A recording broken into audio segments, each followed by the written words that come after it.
Mayroong kumakalat na video tungkol sa pagpapakamatay ng isang babae. May hawak ito na kutsilyo at hinihiwa nito ang kanyang mga kamay. Mayroon din itong lubid sa kanyang harapan at ginamit niya ito upang ipangbigti. Habang patagal ng patagal ay dumadami na ang nakakapanood nito at pinaniniwala ang curse video. Isang sumpang video ito. May ilang mga nakapanood nito at nagpapakamatay. Simula noon ay binura na ang video na iyon sa internet. Ngunit marami ang nakapag-save ng video at naipakalat na sa mga tao. Marami ding kabataan na naghahanap dito, katulad ng tatlo na magkakaibigang si Jong, Clark at Kokoy.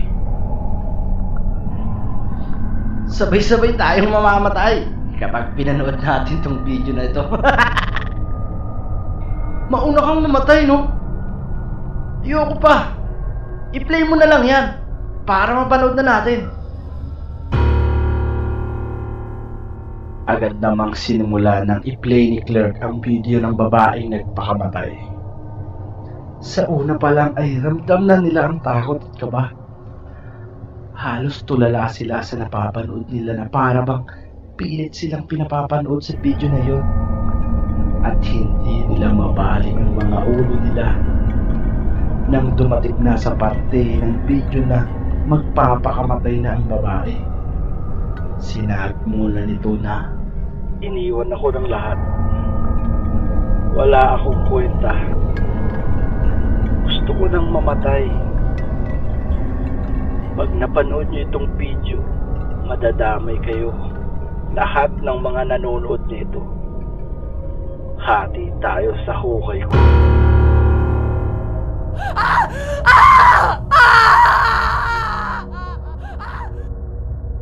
Nilaslas nito ang mga kamay gamit ang kutsilyo.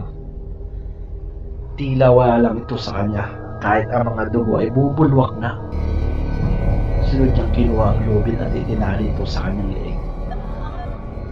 Ilang minuto pa lang ay lumupaypay na ang paa nito at nangitim na ang buong katawan. Maya-maya pa ay biglang namatay ang kanilang cellphone. Ha? Anong nangyari? Hindi ko alam. Bigla na lang namatay ang cellphone eh. Muling nag-on ang cellphone. Ngunit tanging video lang ng babae ang makikita dito. Unti-unti ding lumalapit ang babae sa screen. At aakalaing 3D ang video na ito. Inangat nito ang kanyang kamay papalapit sa may hawak ng cellphone na si Clark. Biglang lumabas ang kamay nito sa cellphone at binatak ang mga mata ni Clark. Tumulo ang mga malalapot na dugo nito. Aakalaing mong gripo. Tumakbo ang dalawa. Ngunit wala na silang malalabasan. Hindi mabuksan ang pinto. At ang mga bintana ay nakasarado. Kaya nilapitan sila ng babaeng lumabas sa video at dinukot din ang kanilang mga mata. Hinugot ang kanilang dila. Umagos ang mga dugo sa mukha nila. Walang nakakaalam ng mga pangyayari kundi bukod tanging sila lamang tatlo. Nang dahil sa curse video na yun, ay kinuha ng babae nagpakamatay ang buhay ng tatlong magkakaibigan. Diyan nagtatapos ang ating kwento.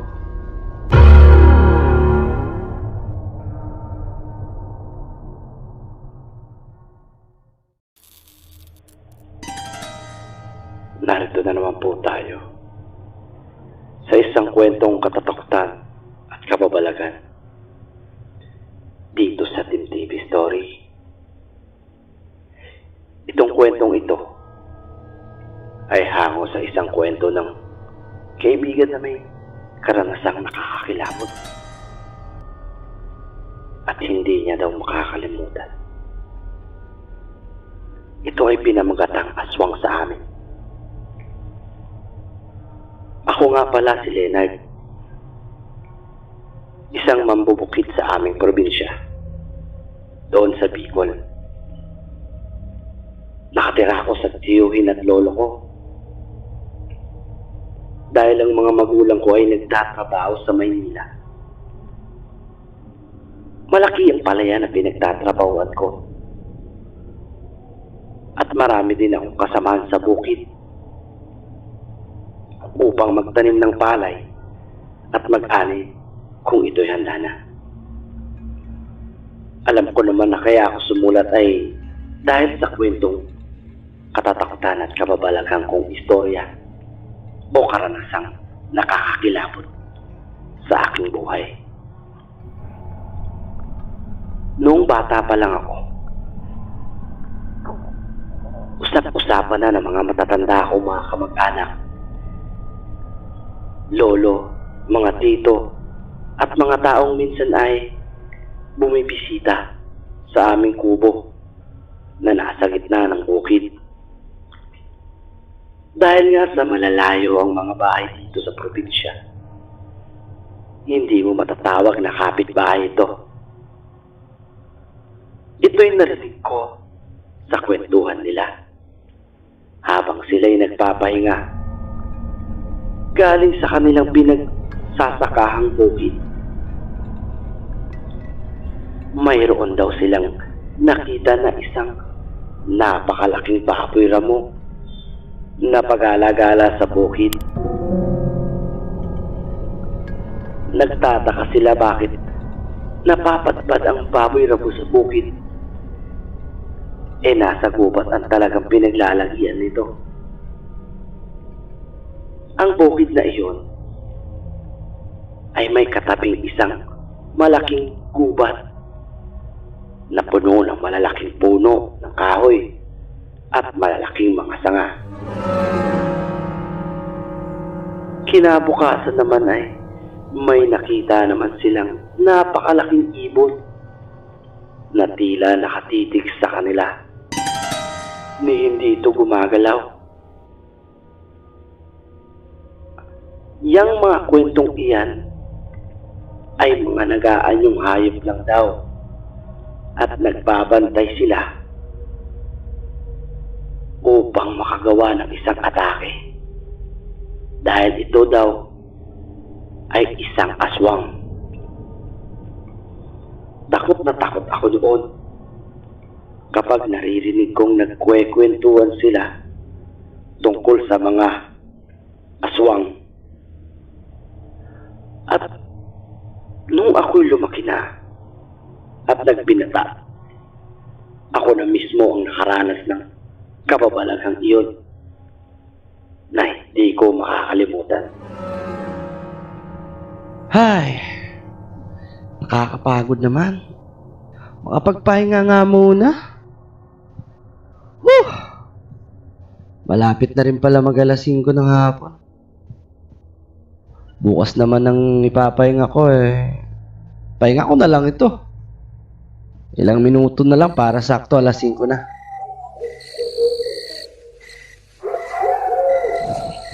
Ha? Ano yun? Ano kaya yun? Parang bis naman tumakbo nung. Kung tao yun, matignan nga. Nakita nito ang isang baboy ramo na may pangil at namumula ang mga mata.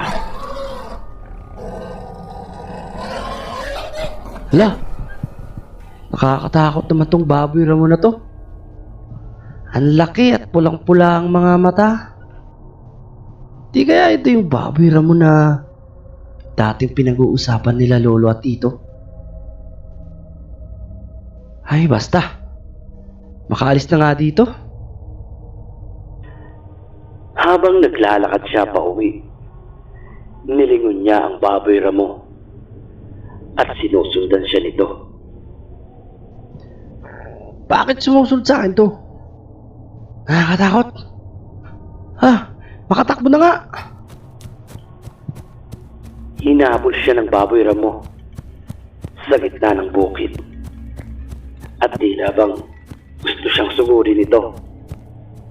Nanlilisik ang mga mata ng baboy ramo at naglalaway. Nang lingunin ito ulit ni Leonard, ay nawala ito sa likuran niya. At laking gulat niya. Nasa harapan niya ang isang malaking ibon na sinlaki ng tao. Napatakbo siya pabalik sa direksyon kung saan ay naroon ang gubat na kinatatakutan ng mga taga roon. 5:30 na ng hapon at medyo nawawala na ang liwanag ng araw. Hindi na alam ni Leonard ang gagawin niya. Dahil nga sa humahabol sa kanyang mabangis na baboy ramo at isang ibong sinlaki ng tao. Nang nasa gubat na siya, ay may mga naririnig siyang mga huni na hindi maipaliwanag. Isang tinig na tila bang napakabangis at nakakatakot marinig. Tinangka niyang bumalik sa bukid kung saan siya galing.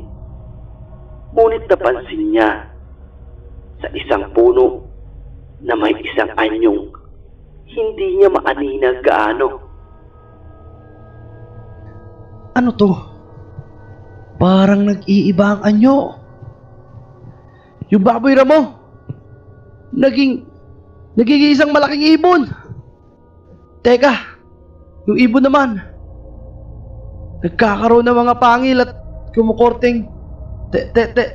Teka, ito na ata yung sinasabi nilang aswang.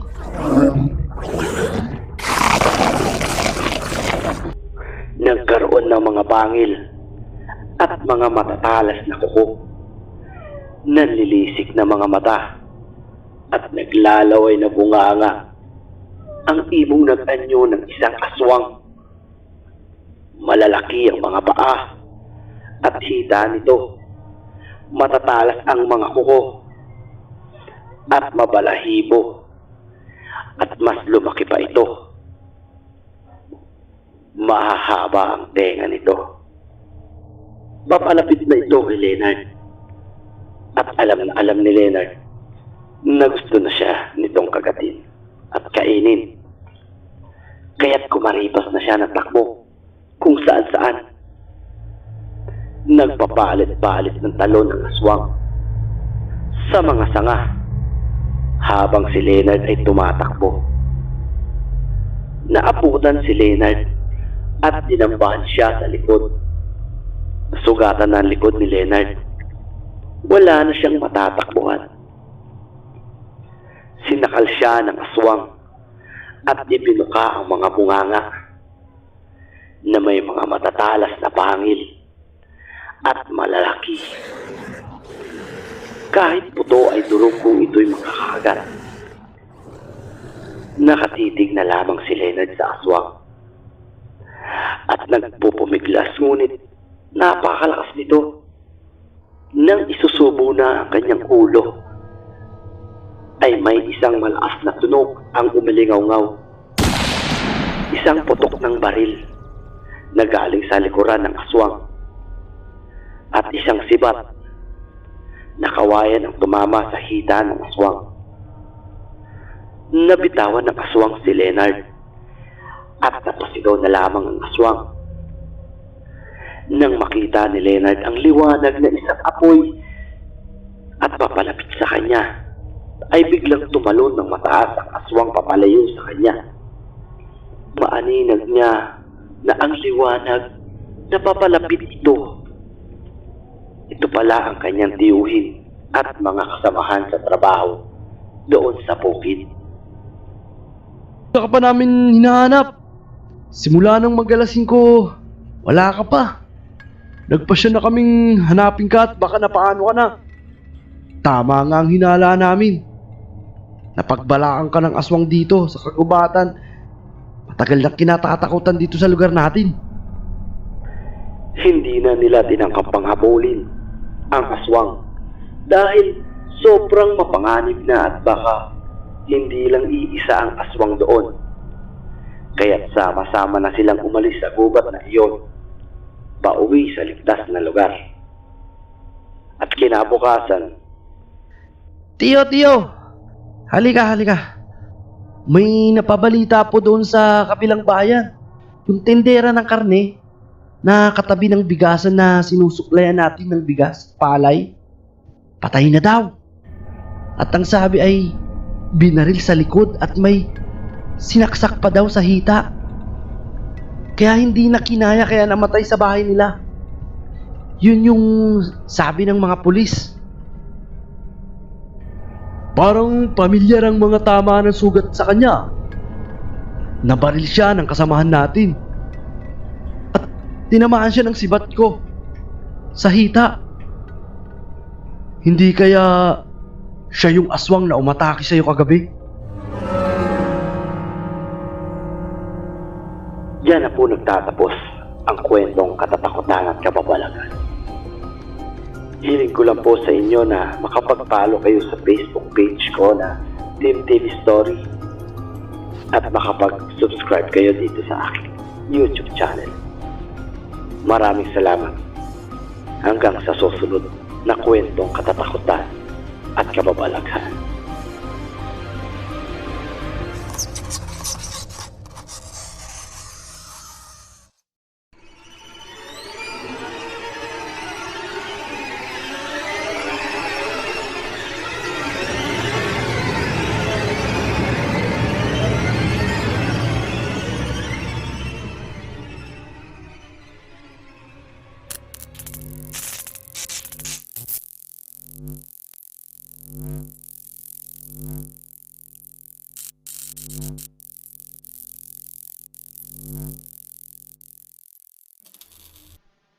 Humanda sa isa na namang kwentong katatakutan at kababalaghan dito sa Team TV Story.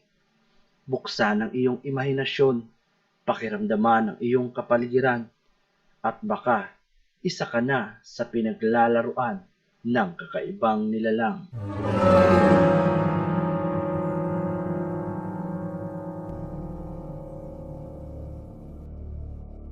Si Berto ay isang lasinggerong tao at pabigat sa buhay sa kanyang pamilya. Wala siyang ginagawa kundi kumain, matulog at magpakalasing. Kasama ang mga buraot niyang kaibigan na tulad din niyang wasalak. Kung tawagin ay walang sawa sa alak. Sila ay nakatira sa di kalayuan na bayan sa Maynila.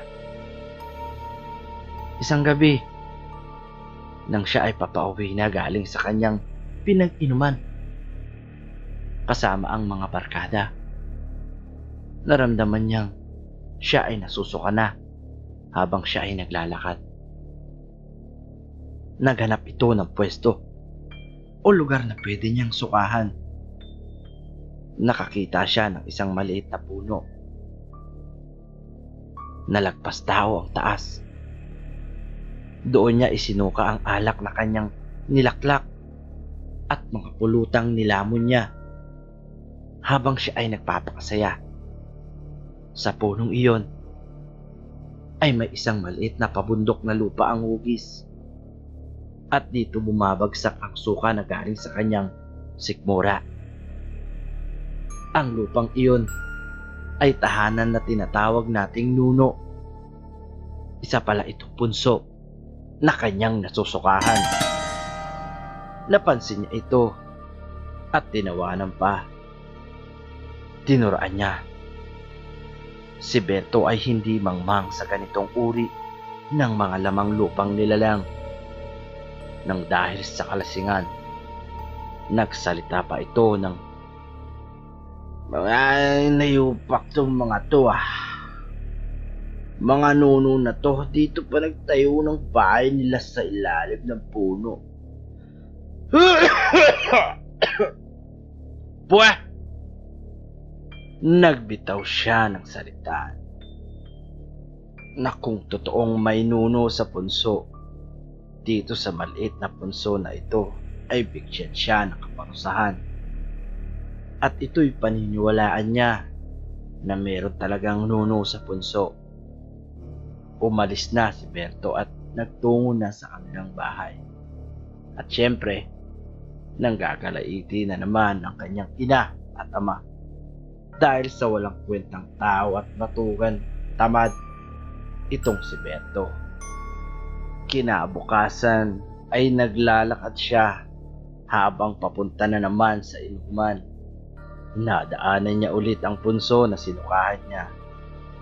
Naaalala niya pa yung mga ginawa niya kagabi sa punso na iyon. Natatawa pa siya at nasabi pa niyang bahay nga lang ng langgam yan dahil wala naman sa kanyang nangyari. Sinabi pa nito na mamaya pagkatapos niyang makipag-inuman ay dadaan uli siya dito. Habang nasa inuman si Berto ay nag-iisip na ito kung anong gagawin doon sa sinasabi niyang bahay ng langgam. Habang ang mga kainuman niya ay nagtatawanan at nagkwekwentuhan, siya ay nagpaalam na uuwi na dahil siya ay lasing na rin. Nang malapit na siya sa punso, ay nakaisip na ito ng gagawin. Lumapit siya at inihian niya ang punso dahil sa buong pagkakaalam nito ay isa lamang bahay ng langgam. Hindi kontentado si Berto sa ginagawa niya at naiinis pa ito dahil parang sabik na sabik siyang sirain at palahin ang punso. May nakita siyang isang 2x2 na kahoy at ibinungkal niya ito sa punso. Pinagtutusok niya ang lupa at pinaghahampas, pinagtatadyakan at pinagduduraan hanggang maging patag at masira na ang lupa. Habang nanggigigil at tumatawa siya sa punsong sinira niya. Masayang masaya siya habang papauwi ng kanilang bahay. Nakangiti pa siya sa pagbabati sa mga tao sa kanilang bahay. Kahit ito'y lasing na lasing pa sa alak. Laking pagtataka naman ng mga magulang nito at kahit lasing ay binabati pa sila dahil hindi naman ito dating gawain ni Berto. Kinabukasan, nagising si Berto at hindi maintindihan ang nararamdaman. Tila nahihilo siya at umiikot ang paningin. Naupo siya at hilong-hilo siya. Napaisip na lang siya na baka hangover lang ng nararamdaman niya. Kaya itinulog niya na lang ulit. Pagkagising niya ay ganun pa rin ang kanyang nararamdaman. Pinilit pa rin niyang makatulog at hanggang sa nagpatuloy ang ganung pakiramdam na tila pakiramdam niya ay hindi nawawala ang kanyang pagkalasing. 3 araw na ang dumadaan at 3 araw na rin ang kanyang pakiramdam na lasing siya habang tumatagal. Nagpatingin na ito sa doktor, ngunit walang nakikitang kakaiba. Nabahala na ang kanyang magulang dahil mag-iisang linggo na siyang lasing. Ang kanyang galawan at pakiramdam, kahit hindi na siya umiinom ng alak, lumalala pa habang tumatagal. Lalo pang tumataas ang tama niya na parang lumaklak ng isang case ng Red Horse mag-isa. Naisip ng kanyang mga magulang na ipatawas at ilapit sa isang albularyo di kalayuan sa kanilang barangay. Pinapunta na lang nila ito nang ito'y itinatawas na at sinimulan na ang proseso ng panggagamot ng albularyo na pag-alaman na isang maliit na nilalang na tila nakasimangot ang humugis sa kandilang ipinatak sa tubig. Humugis din ang punso na kanyang sinira. Agad na tinanong ng albularyo kung ano ba ang ginawa nito sa punso na lumabas sa patak ng kandila na nasa tubig. Agad naman itong hirap na sumagot. Sinabi ni Berto na dahil sa kalasingan, ito'y kanyang napagtripan at sinira. Albularyo na sobra ang galit ng nuno na sa punso, kaya siya binigyan ng kaparusahan o sumpa ng kalasingan. Habang ginagamot ay tumitirak na ang mata ni Berto na parang mawawalan na ng malay. Agad namang sinabi ng albularyo na kailangang humingi ng tawad ang gumawa nito at mag-alay ng kung anong pagkain na maihahandog dito. Agad namang kumilos ang ama at ina ni Berto at pinuntahan ang punso kasama ang albularyo. Inilagay nila ang alay na pagkain at kinausap ang punso na sira habang humihingi ng tawad. Ngunit walang nangyari nung sila'y bumalik. Ganun pa rin ang kalagayan ni Berto. Sinabi ng albularyo na baka kinakailangan si Berto mismo ang humingi ng tawad. Ngunit paano ito magagawa kung ito'y di na makatayo, makapagsalita? Ipinatak ulit ang kandila sa tubig at humugis itong isang maliit na nilalang. Na galit ang muka. Sinabi ng albularyo, hindi makapagsalita ni Berto at siya ang personal na humingi ng tawad sa kanyang nagambala. Pinilit ni Berto na magsalita kahit siya ay bangag na magagna sa kanyang nararamdaman. Sinabi niyang, patawarin mo ako sa aking nagawa kung sino ka man na aking nagambala at nalapastanganan. Biglang namatay ang kandila na hawak ng albularyo at nakita ang nilalang na maliit sa ilalim ng papag ni Berto. Bigla na lang naglaho ito. Kinabukasan ay nagising si Berto na magaling na at wala nang nararamdaman. Tuwang-tuwa siya at ang kanyang mga magulang. Nangako si Berto na magbabago na at hindi magiging lasinggero. Bago umalis ang albularyo sa kanila, ay sinabi nito kay Berto na maswerte ka dahil puting nuno ang kanyang nagambala at siya ay napatawad nito dahil kung ito ay itim na nuno, mahihirapan na siyang makabalik sa buhay na ito. Hanggang dito na lang ang ating kwento. Salamat sa mga nakinig. Inaanyayahan ko pa kayo na sana'y patuloy kayong makinig dito sa aking channel na kwentong katatakutan at kababalagan dito sa Team TV Story. Maraming salamat. Hanggang sa muli.